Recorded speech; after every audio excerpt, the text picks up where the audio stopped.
हाँ दोस्तों नमस्कार। एक बार फिर से आप सभी लोगों का आपके अपने YouTube channel physics with concept पर दिल खोल करके हार्दिक स्वागत और अभिनंदन है। तो दोस्तों आज की क्लास में हम लोग सीखने वाले हैं कि चल कुंडली धारा मापी। पिछली वाली क्लास में हमने देखा हुआ था कि कोई एक समान चुंबकीय क्षेत्र है, उस एक समान चुंबकीय क्षेत्र में कोई आयताकार लूप या कुंडली रखा हुआ है। उस आयताकार लूप या कुंडली पर कैसे बल युग्म लगता था, इस चीज़ को हमने पिछली क्लास में सिखाया हुआ था आपको। तो आज उसी से कुछ मिलता जुलता है। वो चीज़ है क्या? चल कुंडली धारामापी, मूविंग कॉइल गैल्वेनोमीटर। तो दोस्तों पहले आपको समझना है कि ये मूविंग कॉइल गैल्वेनोमीटर यानी चल कुंडली धारामापी ये होता क्या है, ठीक ना। चल कुंडली धारामापी ये होता क्या है? तो चल कुंडली धारामापी जो है ना, एक ऐसा यंत्र होता है, एक ऐसी डिवाइस होती है जिसकी सहायता से वैद्युत परिपथ में हम लोग धारा को माप सकते हैं, धारा का उपस्थिति को दर्शा सकते हैं, ठीक ना। यानी चल कुंडली धारामापी एक ऐसा यंत्र है जिसकी सहायता से वैद्युत परिपथ में क्या करते हैं, धारा को मापा जाता है। अब ये जो चल कुंडली धारामापी होता है ना, ये दो प्रकार का होता है। चल कुंडली धारामापी कितने प्रकार का होता है? दो प्रकार का होता है। एक होता है निलंबित कुंडली धारामापी और दूसरा होता है किलकित अथवा वेस्टर्न धारामापी। ठीक, तो चल कुंडली धारामापी कितने प्रकार का? दो प्रकार का। कौन कौन सा? निलंबित कुंडली धारामापी और दूसरा किलकित अथवा वेस्टर्न धारामापी। अब दोस्तों मैं आपको बता दूं ना, ये जो मैं फिगर बनाया हूँ, ये फिगर हमारे निलंबित कुंडली धारामापी का है। किसका है ये? निलंबित कुंडली धारामापी का है। तो जो फिगर में थोड़ा सा केवल निलंबित वाले में और किलकित वाले में फिगर में आपको थोड़ा सा केवल अंतर मिलेगा। बाकी आपका फिगर बोले तो संरचना हो गया, बाकी इसकी क्रिया विधि और इसका सिद्धांत दोनों का सेम है। तो हमें एक का अगर हम लोग क्या समझ ले, इसका हम क्या समझ ले, इसका मतलब सिद्धांत समझ ले, उसके बाद इसका हम क्या समझ लें, कार्यविधि समझ लें, बाकी वही दोनों इसका भी रहेगा। इसका केवल हमें क्या करना रहेगा, फिगर समझना रहेगा। तो जब फिगर हम लोग अभी इसका सिद्धांत सब समझ लेंगे तो लास्ट में बताएंगे भाई इसके सिद्धांत, इसके बोले तो संरचना में और इसके वाली संरचना में, दोनों संरचना में क्या अंतर है, ठीक ना। तो पहले हम लोग क्या समझते हैं कि निलंबित कुंडली धारामापी की सिद्धांत क्या है और उसकी संरचना क्या है और उसकी कार्यविधि क्या है। तो अब नीचे आप लोग पहले हेडिंग डालेंगे भाई, ये पूरा इतना नोट करने के बाद कि निलंबित कुंडली धारामापी हमको पढ़ना है। अब ये दोनों पहले लिखने के बाद ये पहला हेडिंग हो जाएगा निलंबित कुंडली धारामापी। अब निलंबित कुंडली धारामापी का हम लोग पहले क्या देखेंगे, सिद्धांत देखेंगे, ठीक ना। अब सिद्धांत में दोस्तों आपको बता दूं, जो अभी हम लोग पिछली क्लास में पढ़े हैं ना, बस एकदम वही सिद्धांत है। देखो पिछली क्लास में क्या पढ़ा था कि कोई यहाँ पे ये चुंबक रहता था, यहाँ पे कुंडली से यहाँ पे आयताकार कुंडली ये भी दिख रही है, और उस वाली क्लास में भी हमने कोई आयताकार कुंडली ही लिया हुआ था, ठीक ना। हम लोग क्या लिए थे, कोई आयताकार कुंडली लिए थे। तो जब एक समान चुंबकीय क्षेत्र में कोई आयताकार कुंडली रखी जाती है, कोई आयताकार कुंडली रखी जाती है और उसमें तो उस कुंडली पर क्या होता है, उस कुंडली पर चुंबकीय क्षेत्र के कारण एक बल आघूर्ण आरोपित होता है। तो यही क्या हो जाएगा, इसका सिद्धांत हो जाएगा। किसका? निलंबित कुंडली धारामापी का। तो निलंबित कुंडली धारामापी अब हेडिंग बना करके उसके नीचे आप सिद्धांत लिखोगे। अब सिद्धांत मैं बोल दे रहा हूँ, आपको सिद्धांत लिख देना है, ठीक ना। सिद्धांत क्या लिखोगे कि जब किसी एक समान चुंबकीय क्षेत्र में, जब किसी एक समान चुंबकीय क्षेत्र में आयताकार लूप या कुंडली को रखा जाता है, आयताकार लूप या कुंडली को रखा जाता है, तो चुंबकीय क्षेत्र उस पर बल आघूर्ण आरोपित करता है। जब एक समान चुंबकीय क्षेत्र में किसी आयताकार लूप या कुंडली को रखा जाता है तो चुंबकीय क्षेत्र उस पर यानी कुंडली या लूप पर, ठीक ना, उस पर बल आघूर्ण आरोपित करता है। ये क्या हो गया इसका सिद्धांत, किसका? निलंबित कुंडली धारामापी का। अब हम लोग क्या देख लेंगे, निलंबित कुंडली धारामापी की संरचना। क्या देखें भाई हम लोग, संरचना। अब दोस्तों आपको बता दूं ना, संरचना जो होता है ना वह एकदम फिगर वाला ही होता है। आपको फिगर में क्या क्या है, कैसे है, उसी को बना के लिख दीजिए, वही क्या कहलाता है, इसकी संरचना कहलाता है। तो संरचना आपको बढ़िया तरीके से समझना है और जैसे जैसे मैं बता रहा हूँ आपको लाइन बाय लाइन लिख देना है। वो चाहे आपकी 7-8 लाइन बन जाए, चाहे आपकी 5 लाइन बन जाए, ठीक ना। तो आपको वही जैसे फिगर में दिख रहा है वही चीज़ आपको लिख देना है, किसमें, संरचना में। चाहे संरचना कहो चाहे उसकी रचना कहो, दोनों बतिया एक ही होता है। तो अब देखो ये हमारा पूरा क्या बना हुआ है, ये निलंबित कुंडली धारावाहिक बना हुआ है। अब इसकी शुरुआत देखो कहाँ से करते हैं, यहाँ से देखो। ये क्या है, ये कोई नर्म लोहे की क्रोड है। ये क्या है, नर्म लोहे की क्रोड है।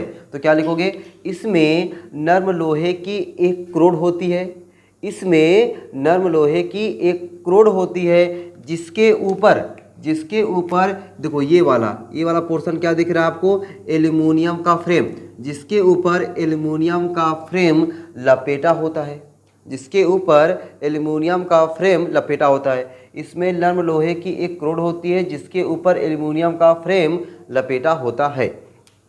ठीक, अब आप क्या देख रहे हो कि ये जो एल्युमिनियम का फ्रेम है, इसके ऊपर ये तांबे के तार की अनेक फेरों वाली, ठीक है ना, ये तांबे के तार लपेटे गए हैं, किसके ऊपर, एल्युमिनियम के फ्रेम के ऊपर। तो आगे क्या लिखेंगे कि एल्युमिनियम के फ्रेम के ऊपर तांबे के तार के अनेक फेरे लपेटकर, तांबे के तार के अनेक फेरे लपेटकर एक कुंडली बना दी जाती है। ठीक है, किसके ऊपर, एल्युमिनियम के फ्रेम के ऊपर तांबे के तार के अनेक फेरे लपेटकर क्या बना दी जाती है, एक आयताकार कुंडली बना दी जाती है। अब यहाँ से यहाँ तक का आपका बन गया क्या, एक आयताकार कुंडली बन गया। क्या बन गया, एक आयताकार कुंडली बन गया। अब ये इसका हुआ ऊपरी सिरा, अब ये हुआ उसका निचली सिरा, ठीक ना। तो इसके ऊपरी सिरे पर, किसके, कुंडली के, ठीक ना, या किसी से कुंडली के ऊपरी सिरे पर एक समतल दर्पण लगा होता है। ठीक है, ये क्या है, समतल दर्पण लगा है, एक समतल दर्पण लगा होता है, तथा इससे एक फास्फर ब्रांच की पत्ती, ये देखो थोड़ा सा मैंने छोटा बनाया हुआ है, थोड़ा जगह कम होने के कारण, लेकिन ये पत्ती थोड़ी बड़ी होती है ना, मतलब पत्ती ऐसे पूरी लगी रहती है पत्ती। ठीक है, तो जो समतल दर्पण है, समतल दर्पण से फास्फर ब्रांच की एक पत्ती लगी होती है, और उस पत्ती को मरोड़ टोपी से होते हुए, फास्फर ब्रांच की पत्ती को मरोड़ टोपी से होते हुए पहले टर्मिनल पर पहुंचाया जाता है।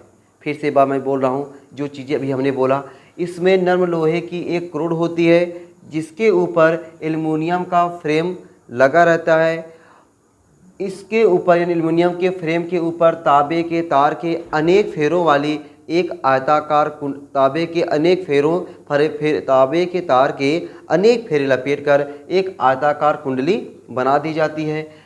कुंडली के ऊपरी सिरे पर एक समतल दर्पण लगा होता है, और इससे फास्फर ब्रांच की एक पत्ती को जोड़ते हुए मरोड़ टोपी से होते हुए टर्मिनल T1 पर या पहले टर्मिनल पर पहुंचाया जाता है, पहले टर्मिनल को जोड़ दिया जाता है। बात क्लियर है इतनी। अब देखो यहाँ पे जो निचला सिरा है, कुंडली के निचले सिरे को एक स्प्रिंग की सहायता से, देखो ये स्प्रिंग लगा हुआ है, कुंडली के निचले सिरे को एक स्प्रिंग की सहायता से दूसरे टर्मिनल पर पहुंचाया जाता है या दूसरे टर्मिनल को जोड़ दिया जाता है। कुंडली के निचले सिरे को एक स्प्रिंग की सहायता से निचले सिरे को एक स्प्रिंग की सहायता से जो है टर्मिनल 2 पर पहुंचाया जाता है। यही क्या है, इसकी आपकी संरचना। अच्छा, एक चीज़ और लिख सकते हो, इस पूरे कुंडली को दो चुंबक के ध्रुवों के बीच रख दिया जाता है, जिसमें ये स्वतंत्रतापूर्वक घूमती है। इस पूरी कुंडली को दो चुंबक के ध्रुवों के बीच में रख दिया जाता है, जिसमें क्या करती है, स्वतंत्रतापूर्वक घूमती है। ठीक है, ये इसका क्या हुआ, संरचना हुआ। तो संरचना आप लोग लिख लोगे ना, एक बार और बोल दें कि काम चल जाएगा। एक बार जल्दी बोल दे रहा हूँ, ताकि आप लोग भाई 2-3 बार जब सुनोगे ना तो चीज़ें आपको काफ़ी अपने आप याद हो जाएगी। बस ये फिगर आपको याद होना चाहिए। अगर फिगर आपको याद है तो खुद अपने आप बना लोगे। देखो ये क्या है, नर्म लोहे की क्रोड है, ये क्या है, एल्युमिनियम का फ्रेम है, ये दोनों ब्लैक वाला हमने कलर क्या बनाया हुआ है, तांबे के तार के अनेक फेरे लपेट करके ये पूरा क्या बन गया, एक आयताकार कुंडली बन गया है। इसको कहाँ रखा गया है, दो चुंबक के ध्रुवों के बीच में रखा गया है। इसका जो ऊपरी सिरा है, ऊपरी सिरा पर एक समतल दर्पण लगा हुआ है, और वहाँ से एक फास्फर ब्रांच की कोई पत्ती है, उस पत्ती से फिर मरोड़ टोपी को जोड़ दिया गया है। मरोड़ टोपी से होते हुए इसको टर्मिनल T1 में पहुँचाया गया है। जबकि निचले सिरे पर एक स्प्रिंग लगा होता है, और उस स्प्रिंग की सहायता से इसको टर्मिनल T2 पर पहुँचाया जाता है। बस, और क्या है, कुछ है इसमें, कुछ नहीं है। बस केवल आपको देखने में थोड़ा सा बड़ा लग रहा होगा, ठीक ना, तो बड़ा है नहीं, बस चीज़ें कैसी कैसी हैं फिगर में वही आपको समझना है, और उसी को आपको बना के लिखना है। जो फिगर में दिख रहा है ना उसी को बना के लिखना है। ठीक है, तो ये आपका रहा सिद्धांत और संरचना। अब हम लोग देखते हैं कि दोस्तों इसकी कार्यविधि क्या है। ठीक ना, इसकी कार्यविधि क्या है, कार्यविधि को समझते हैं। तो अब हम लाते हैं कार्यविधि। ये देखो, ये इसको मैं मिटा रहा हूँ भाई। अब हम लोग इसकी कार्यविधि को देखते हैं। तो कार्यविधि को देखने के लिए, अच्छा, ये कुंडली जो है, इस कुंडली में जब तक धारा नहीं प्रवाहित होगी तो क्या इस कुंडली पर कोई बल लगेगा? सवाल नहीं होता भाई। हमने जो अगली बार देखा था, जो आयताकार कुंडली लिए थे, उस आयताकार कुंडली में धारा प्रवाहित हो रही थी ना, तो हमें जिस परिपथ में, एक लाइन लिख लेना कार्यविधि में। तो कार्यविधि में मैं हेडिंग डाल दे रहा हूँ कार्यविधि। अब कार्यविधि में आप 2-3 लाइन लिख सकते हो, नहीं लिखोगे तब भी चलेगा ना, बहुत ज़्यादा यहाँ पे लाइन लिखने की जरूरत नहीं है।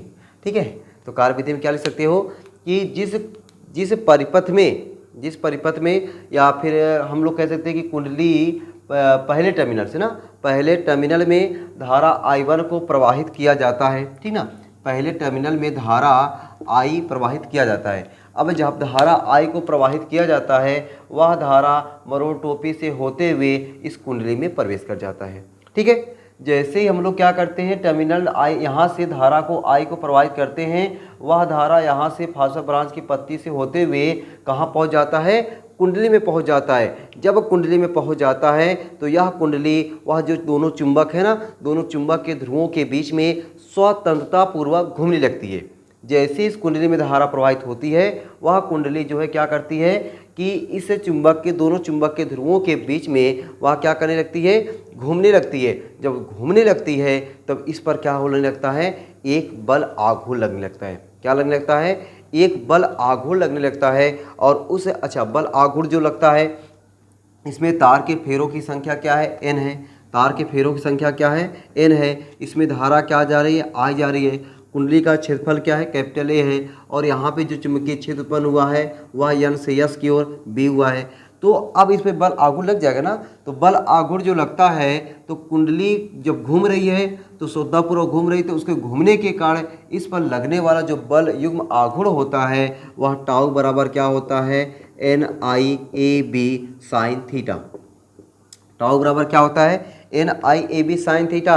मतलब कुंडली में धारा जब प्रवाहित होती है तो धारा प्रवाहित होने के कारण कुंडली पर लगने वाला बल युग्म आघूर्ण टाउ बराबर NIAB साइन थीटा। अच्छा, अब ये जो बल युग्म आघूर्ण लग रहा है, ये बल युग्म आघूर्ण अधिकतम कब होगा? अधिकतम तब होता है जब थीटा का मान 90 डिग्री लिया जाता है। तो टाउ मैक्सिमम के लिए थीटा बराबर क्या हो जाएगा? टाउ मैक्सिमम के लिए थीटा बराबर 90 डिग्री। टाउ मैक्सिमम के लिए थीटा बराबर 90 डिग्री। तो अब ये जो टाउ है वह टाउ मैक्सिमम हो जाएगा और 90 अंश का मान 1 हो जाता है NIAB। टाउ मैक्सिमम बराबर क्या आ गया? NIAB। अब दोस्तों आपको ये समझना है कि जैसे मान के चलो कि मैं यहाँ पे आपको समझाने के लिए कुछ अपने जो ये मिटाने वाला है, इस मिटाने वाले का कुछ उपयोग कर रहा हूँ। जैसे मान चलो कि ये कोई हमारी है, इसको ऐसे इस पर बल आघूर्ण लग रहा है, मतलब इससे ये घूम रहा है। जब इसको घूमेगा तो इस पर क्या लगेगा? बल आघूर्ण लगेगा। ठीक है, जब इस तरीके से घूम रहा है, देखो इस तरीके से घूम रहा है, घूमते घूमते इसे बल आघूर्ण है, देखो ये ऐसे। अब जैसे इसको हम छोड़ेंगे, मतलब देखो स्प्रिंग लगा हुआ है ना, तो जैसे स्प्रिंग होता है, मतलब यहाँ से पूरा जुड़ा हुआ है। ठीक है, अब ये गति कर रहा है तो इसमें क्या हो जाता है? कुछ मरोड़ टाइप हो जाता है, ऐठन जिसे बोलते हैं। ठीक ना, क्या हो जाता है? ऐठन हो जाता है। अब जिसके ऐसे छोड़ेंगे, देखो इस विपरीत दिशा में, अब जितना ज़्यादा बल आघूर्ण लगा रहेगा, उसमें जो ये इसके ऐठन, इतना ज़्यादा ऐठन होगा। जितना ज़्यादा बल आघूर्ण उसमें इतना ज़्यादा ऐठन। अब जिसको ऐसे छोड़ेंगे, इसे विपरीत दिशा में, ये विक्षेप हुआ ना, विपरीत दिशा में देखो ऐसे ऐसे होने लगता है। तो यहाँ भी वही चीज़ होता है। यहाँ पे देखो क्या होता है कि मान चलो कि ये हमारा कोई पैमाना रखा हुआ है। ठीक है, ये पैमाना रखा हुआ है और इस पैमाने पे यहाँ पे 0 बना हुआ है, यहाँ पे 10, 20, 30 ऐसे, यहाँ पे 10, 20, 30 और यहाँ पे समतल दर्पण लगा हुआ है। यहाँ पे क्या है? समतल दर्पण समझो। अब यहाँ पे किसी फ्लैश को इस पर हम जलाते हैं तो ये जो हमारा, मतलब पहले जब ये स्थायी संतुलन की अवस्था में रहता है तो इस पर समतल दर्पण से इसके जो पैमाना हुआ है, पैमाने के एकदम 0 पर होता है। जब समतल दर्पण लगा हुआ है, समतल दर्पण पे जैसे कोई फ्लैश जलाया जाता है तो देखा जाता है कि यहाँ पे इसका जो विक्षेप है वह 0 पर है। लेकिन जैसे ही इसमें जैसे ही इसमें बल आघूर्ण लगने लगता है, जब बल आघूर्ण लगने लगता है तब ये देखा जाता है कि जब फ्लैश जलाने पर इसमें कुछ ना कुछ विक्षेप आ जाता है, कुछ ना कुछ विक्षेप आ जाता है। और विक्षेप को हम लोग यहाँ पे क्या मान लेते हैं, फाई।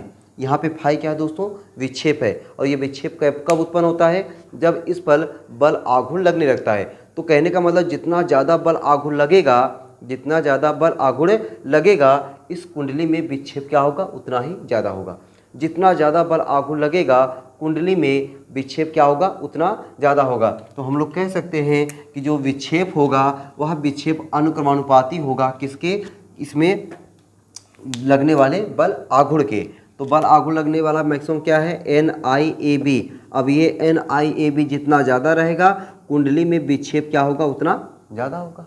कुंडली में विक्षेप क्या होगा, उतना ज़्यादा होगा। अब इस प्रोपोर्शनल चिन्ह को हटाने के लिए हम लोग कोई नियतांक लेकर आएंगे। नियतांक स्मॉल c हमने लेते आया, ठीक है।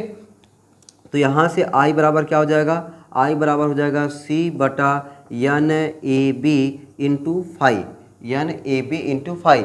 अब ये जो कुंडली के लिए CNAB ये पूरा यहाँ से यहाँ तक एक नियतांक होता है। कुंडली के लिए C/NAB क्या है, एक नियतांक है। तो I प्रोपोर्शनल टू क्या मिल गया, फाई। I प्रोपोर्शनल, अब ये नियतांक है भाई मेरे, C/NAB क्या है, नियतांक है। और नियतांक चीज़ को हटाने के लिए हम लोग क्या लेकर आते हैं, प्रोपोर्शनल चिन्ह लेकर आते हैं। तो I प्रोपोर्शनल टू क्या आ गया, फाई। अब ये I प्रोपोर्शनल टू फाई, इसका मतलब क्या हुआ कि विक्षेप जितना ज़्यादा होगा वह जो है धारा उतना ज़्यादा होगा, या तो फिर कुंडली में जितना ज़्यादा धारा प्रवाहित होगा उसमें विक्षेप उतना ज़्यादा होगा, ठीक ना। तो चलो यही क्या हुआ, निलंबित कुंडली धारामापी का कह सकते हैं कि कार्यविधि समझ सकते हैं, या फिर इसको सिद्धांत के रूप में समझ सकते हैं ना, कि जिसमें जितना ज़्यादा धारा प्रवाहित होगा उसमें विक्षेप क्या होगा, उतना ज़्यादा होगा, ठीक है। तो ये रहा आपका कार्यविधि। कार्यविधि को एक बार मैं फिर से आपको समझाने का प्रयास कर रहा हूँ कि जिस परिपथ में धारा को मापना होता है उससे टर्मिनल T1 से धारा को प्रवाहित कर दिया जाता है। अब जैसे टर्मिनल T1 से धारा प्रवाहित करेंगे तो वह क्या होगा कि इस कुंडली में धारा प्रवेश कर जाएगा। जब कुंडली में धारा प्रवाहित होगा तो कुंडली पर एक बल आघूर्ण लगने लगेगा, ठीक है। जब कुंडली अस्थायी संतुलन की अवस्था में रहती है तब ये जो समतल दर्पण है, समतल दर्पण पर जैसे ही किसी लाइट को, फ्लैश को जलाया जाता है तो वह जो है कुंडली का विक्षेप जो है कहाँ पे दिखाता है, 0 पर दिखाता है। मतलब जो पैमाना बना रहता है, मुख्य पैमाना, पैमाना कहाँ दिखाता है, 0 पर दिखाता है। लेकिन जैसे जब इस पर बल आघूर्ण लगने लगता है वह जो है उसमें क्या होता है, विक्षेप होने लगता है। और वह विक्षेप जितना ज़्यादा हम लोग बल आघूर्ण लगाएंगे विक्षेप क्या होता है, उतना ज़्यादा होता है। जितना ज़्यादा बल आघूर्ण विक्षेप उतना ज़्यादा। तो यही लिखा हुआ है कि टाउ जो NIAB प्रोपोर्शनल टू फाई है। फाई क्या है, उसमें विक्षेप है। NIAB क्या है, लगने वाला अधिकतम बल आघूर्ण है। तो यहाँ से I का मान निकाल लिया गया, I बराबर C/NAB इंटू फाई। और इस कुंडली के लिए C/NAB क्या है, नियतांक है। और आपको पता है किसी भी चीज़ में जब नियतांक को हटाते हैं ना तो क्या लेकर आते हैं, प्रोपोर्शनल चिन्ह लेकर आते हैं। तो I प्रोपोर्शनल टू हो गया फाई। यही क्या है कि इसे निलंबित कुंडली धारामापी की कार्यविधि है, ठीक है। अब हम लोग देख लेते हैं इसकी सेंसिटिविटी, सुग्राहिता, यह कितना सुग्राही है। ये मतलब ये जो निलंबित कुंडली धारामापी है इसकी सुग्राहिता क्या होती है। अब सुग्राहिता में हम लोग देखेंगे एक धारामापी की धारा सुग्राहिता, एक धारामापी की वोल्टेज सुग्राहिता। तो दो लाइन क्या है, मुश्किल से उसको समझ लेते हैं। तो आप लोग फिगर वगैरह तो बढ़िया से बना ही दिए होगे ना। चलो भाई, तो हम लोग क्या देख लेते हैं, पहले धारामापी की धारा सुग्राहिता और धारामापी की वोल्टेज सुग्राहिता। ये देखो, इसको मैं बता रहा हूँ, आप लोग नोट कर लिए होगे। तो धारामापी की धारा सुग्राहिता, देखो एक धारा सुग्राहिता होता है, एक वोल्टेज सुग्राहिता होता है। तो पहले से क्या लिखेंगे, धारामापी की धारा सुग्राहिता। तो धारामापी की सुग्राहिता ऐसे लिखो भाई, धारामापी की सुग्राहिता, धारामापी की सुग्राहिता, सुग्राहिता। अब धारामापी की सुग्राहिता में दो चीज़ पढ़ना है, एक धारा सुग्राहिता और दूसरा वोल्टेज सुग्राहिता। तो पहला क्या हो गया, धारा सुग्राहिता, धारा सुग्राहिता। अब धारा सुग्राहिता देखो कैसे समझोगे। तो जो सुग्राहिता होता है ना उसको हम लोग डेल्टा से लिखते हैं। किससे लिखते हैं, डेल्टा से। सुग्राहिता को डेल्टा से आई है तो डेल्टा आई हो जाएगा। बात क्लियर है। सुग्राहिता को हमने लिखा डेल्टा से, धारा है तो आई होगा डेल्टा आई। डेल्टा आई बराबर हो जाएगा phi upon I. Delta I बराबर क्या हो जाएगा, फाई अपान आई। अब यहाँ से आपको परिभाषा बोल देना है। क्या बोल देंगे कि कोई मतलब है कि एकांक धारा प्रवाहित करने पर जो विक्षेप उत्पन्न होता है वही विक्षेप क्या कहलाता है, धारामापी की धारा सुग्राहिता कहलाता है। यानी किसी धारामापी में एकांक धारा प्रवाहित करने पर या फिर एकांक एम्पीयर की धारा प्रवाहित करने पर, एकांक एम्पीयर की धारा या एकांक धारा प्रवाहित करने पर धारामापी में उत्पन्न विक्षेप, जो विक्षेप उत्पन्न हुआ है वही विक्षेप क्या कहलाता है, धारामापी की धारा सुग्राहिता कहलाता है। और इसे हम लोग किससे लिखते हैं, डेल्टा आई से लिखते हैं। ठीक है, अभी हमने आई का मान निकाला हुआ था ना, अब यहाँ पे हम लोग आई का मान रख सकते हैं। तो डेल्टा आई बराबर फाई बटा आई का मान अभी हमने बताया कि क्या होता है, सी बटा एन ए बी, सी बटा एन ए बी, यही तो ना, सी बटा N A B into phi था क्या, ठीक है, सी बटा N A B into phi. तो अगर देखें यहाँ से फाई कैंसिल हो जाएगा तो डेल्टा आई बराबर क्या हो जाएगा, N A B upon C. Delta I बराबर क्या हो जाएगा, एन ए बी अपान सी। तो ये क्या रहा, धारा सुग्राहिता। इसी तरीके से दूसरा हमारा क्या हो जाएगा, वोल्टेज सुग्राहिता। दूसरा क्या हो जाएगा, वोल्टेज सुग्राहिता। अब देखो वोल्टेज सुग्राहिता भी एकदम इसी तरह है, वोल्टेज सुग्राहिता। अब वोल्टेज सुग्राहिता देखो कैसे समझोगे, जिससे यहाँ पे डेल्टा आई से लिखा गया है तो वह क्या हो जाएगा, डेल्टा वी से हो जाएगा। वह क्या हो जाएगा, डेल्टा वी। देखो ये डेल्टा वी, डेल्टा मतलब सुग्राहिता, वी मतलब वोल्टेज। डेल्टा मतलब सुग्राहिता, वी मतलब वोल्टेज। तो यहाँ पे हो जाएगा वोल्टेज सुग्राहिता। अब ये क्या हो जाएगा, फाई अपान वी। अरे वाह गजब, बड़ी अच्छी डिफिनीशन बन जाएगी भाई, फाई अपान वी। तो यहाँ पे क्या था कि किसी धारामापी में एकांक एम्पीयर की धारा प्रवाहित करने पर धारामापी में उत्पन्न विक्षेप को धारामापी की धारा सुग्राहिता कहते हैं। यहाँ पे क्या हो जाएगा, किसी धारामापी के सिरों पर एकांक विभवांतर स्थापित करने पर या 1 वोल्ट का विभवांतर स्थापित करने पर, किसी धारामापी के सिरों पर 1 वोल्ट का विभवांतर स्थापित करने पर जो उसमें विक्षेप उत्पन्न होता है वही क्या कहलाता है, धारामापी की वोल्टेज सुग्राहिता कहलाता है। क्या कहलाता है, धारामापी की वोल्टेज सुग्राहिता कहलाता है। और इसे डेल्टा वी से लिखते हैं। तो यहाँ पे हम लोग किसका मान रख सकते हैं, वी का। अब देखो वी का मान कैसे रखेंगे, अभी तो मैंने केवल आई का मान बताया। आई का मान क्या बताया, सी बटा N A B into phi. अब वी का मान क्या हो जाएगा, देखो बड़ा समझो भाई, बहुत आराम से एकदम, फाई बटा वी की जगह पे आई आर लिख सकते हैं ना, आई आर लिख सकते कि नहीं, एकदम लिख सकते ओम के नियम से। अब यहाँ पे आई का मान रखो, डेल्टा वी बराबर फाई बटा आई की जगह पे सी बटा N A B into phi into R. Phi गया तो डेल्टा वी बराबर हो गया एन ए बी बटा C R, N A B बटा सी आर। तो आपको पूछ लेता है कि धारामापी की सुग्राहिता बढ़ाने के लिए क्या करते हैं, धारामापी की वोल्टेज सुग्राहिता बढ़ाने के लिए क्या करते हैं। तो अगर धारामापी की सुग्राहिता की बात की जाए कि धारामापी की धारा सुग्राहिता को बढ़ाने के लिए यन बोले तो नंबर ऑफ फेरों की संख्या बढ़ाना पड़ेगा। या तो फिर कह सकते हो कि जो कुंडली रखी गई है उस कुंडली का क्षेत्रफल बढ़ाना पड़ेगा। या तो बी मतलब चुंबकीय क्षेत्र बढ़ाना पड़ेगा। अच्छा वही हाल यहाँ भी है। अच्छा आर देखो, आर पर डिपेंड करता है, आर को घटाना पड़ेगा। वोल्टेज को बढ़ाना है तो आर को घटाना पड़ेगा, ठीक है, और वोल्टेज घटाना है तो आर को बढ़ाना पड़ेगा। सिंपल सी बात है। तो ये रहा आपका क्या कि निलंबित कुंडली धारामापी। तो अगली क्लास में दोस्तों हम लोग सीखेंगे कि किलकित कुंडली धारामापी क्या होता है, उसका सिद्धांत तो यही रहेगा, उसकी कार्यविधि तो यही रहेगा, बस उसका फिगर और फिगर में थोड़ा सा केवल डिफरेंस मिलेगा आपको। यहाँ पे आप देख रहे हो ना कि ये किसी फास्फोरस ब्रांच की पत्ती से मोनोटोपिस होकर गया है, लेकिन वहाँ पे क्या है, ये जो पूरी कुंडली है वह कुंडली 2 चूलों के बीच, 2 चूल होगा, वह 2 चूलों के बीच में ये हमारी कुंडली क्या होगी, लटकेगी। और जो हमने यहाँ पे समतल दर्पण पर कोई फ्लैश डाला और फ्लैश के बाद हमने कोई पैमाना रखा, उस पैमाने पर पढ़ा, लेकिन वहाँ पे क्या हो जाएगा, कोई वृत्ताकार संकेतक हो जाएगा। उस वृत्ताकार संकेतक पर हम लोग धारामापी को मापेंगे, धारा को पढ़ेंगे, ठीक ना। वहाँ पे क्या हो जाएगा, वृत्ताकार संकेतक। और यहाँ पे क्या था कि कोई मुख्य पैमाना है और उस पैमाने पर समतल दर्पण की सहायता से फ्लैश लाइट जला कर पढ़ा गया। पहला अंतर। दूसरा अंतर क्या मिला कि यहाँ पे फास्फोरस ब्रांच की पत्ती से जोड़ करके इसे जो है दो रखा गया है, जबकि वहाँ पे क्या हो जाएगा, उसको 2 चूलों के बीच में ये कुंडली जो होती है, यह कुंडली 2 चूलों के बीच में लटकी मिलेगी आपको।